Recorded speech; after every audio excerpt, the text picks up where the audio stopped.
A violent night in New Jersey where there has been at least 2 shootings in the city of Newark, one of them deadly. In the span of 45 minutes, 5 drive-by shootings in Newark left 2 people injured and 2 people dead. Police looking to talk with 2 men who were seen walking by this point where 17-year-old Cheyenne Bond was gunned down Sunday night.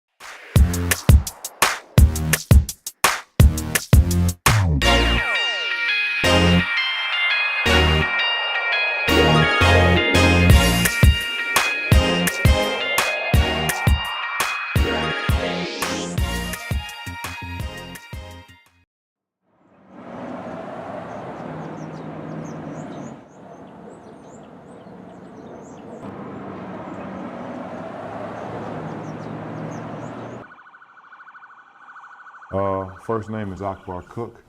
I'm the new principal at Westside High School, and I've been here in the capacity of vice principal for 4 years, and this is like my first month as principal. I was born and raised in the West Ward, and my son was still here when I was in college, so I wanted to come back to him, so I wasn't gonna leave my baby out here by herself. So I came back to the West Ward for that reason.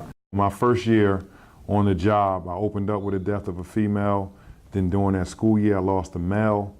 Then that was my first year. Then my second year, I lost another male towards the end. He was about to graduate. After losing all those babies, I decided to create a Boys and Girls Club type feel here. We wasn't having any more Boys and Girls Club, but only in the South Ward.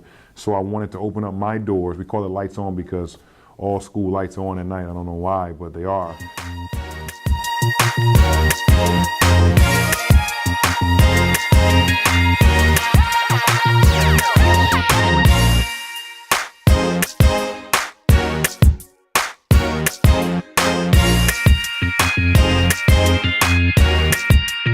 It keeps students out of trouble, and it keeps like kids like me that come from like not so good like environment like the hood and stuff. That it keeps us off the street. It don't keep us like selling drugs, doing all that extra stuff and nonsense. So it just helps us like, it helps knowing that someone cares for like kids, and he's from the same place we're from, so he kind of got the experience. And I think it's good because kids aren't outside, they're in school for a reasonable time. Kids and teens throughout Newark to come in to be active, not to be outside on the streets. And just knowing that when you speak to them, it's like we don't have nothing to do. Like I'm on social media, I'm outside getting in trouble. What is it to do? So we created a place for them to just have fun again. We have a game room. I have a place for makeup. I have a recording studio. I have obviously we feed the kids some amazing food. We have a dance type studio type thing. We obviously have the gym. So we just opened up our doors. So that has been helping this area specifically lowering the crime rate during those peak hours where crime was most prevalent, which is 6 p.m. to 11 p.m. at night. There's a lot of schools in urban America I see is it's a divide. I think that a lot of people care about, not people, but just in general, I think society cares more about the middle school and the elementary kids, and sometimes they forget about the high school kids. So being that I'm a high school principal, I have to take on that load of being a parent when a parent is absent. It's called locus parentis. In the event your parent not there, I am the parent. So I think one of the big things is that it's not a village anymore as well. Like it still takes a village to take care of these babies.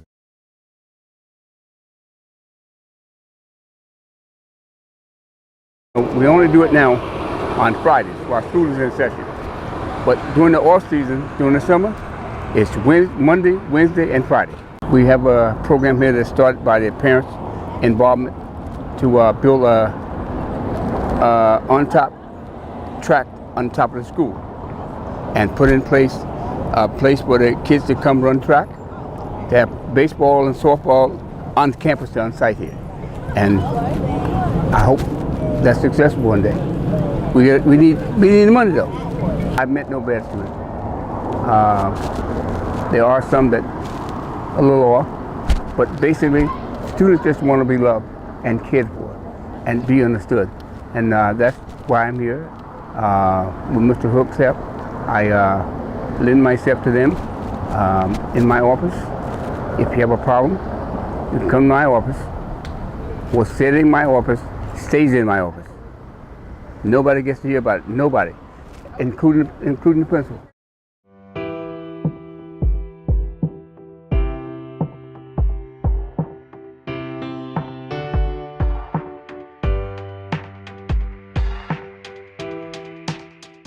I found out about a high school principal from Newark, New Jersey, who is doing incredible things to keep his students in school, I knew I wanted to have him on the show.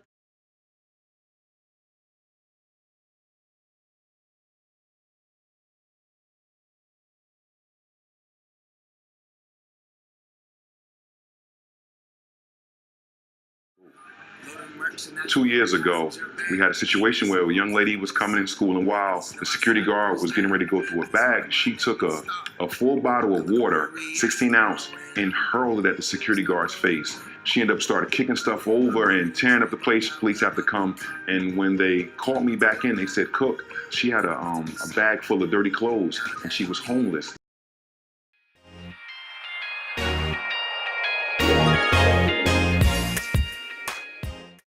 I don't know if you know, but my friends at Cheerios are so inspired by what you're doing to support students. They want you to continue helping young people, so they're going to give Westside High School a check for $50,000.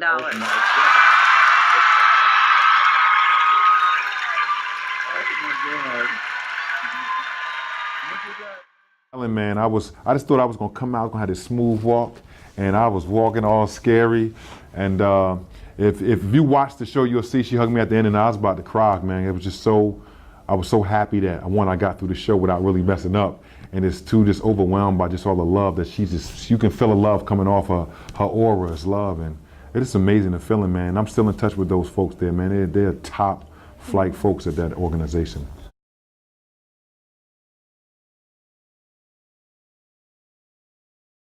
I've been getting gifts from all over the world. I mean, Australia, Cape Town, South Africa, Ghana, Nigeria, Liberia, Australia, New Zealand. I can go on Algiers, Canada, Hawaii, just all over the world has been just sending in these amazing gifts. And I'm talking about people from Michigan say, yo, you tell me a family, I'll buy the wash and dries for their house.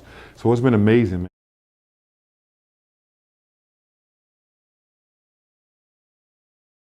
$20,000 to $25,000 gonna go on air conditioners. We have one of the hottest buildings in America. You know, when it was just 98 degrees, it was 105 in classrooms. The kids are not learning in that, drenched in sweat. So if I could work with PSC&G again and put, you know, some air conditioners in these rooms, I think we can help increase the scores, because testing is not until May, and by then it's hot. So if I can keep that down, I would do that. And just, I think a lot of the rest of that money is gonna be spent on Lights On. This Lights On costs a lot of money to run, and it's working. It was definitely keeping kids safe, so I will put some money back into Lights On, and there's maybe some other projects that, you know, somebody hasn't thought of, so yeah. We have a Donors Choose page. It's a donor, so my teachers could go on and tell you what projects they're doing, and you can choose which one you want to donate to. We obviously got a donate button if you want to help out Lights On. We have mentoring services where you can just be a mentor from Bloomfield College or beyond, just by just logging in and just checking on with one of my kids. So we got a lot of resources that we need help with.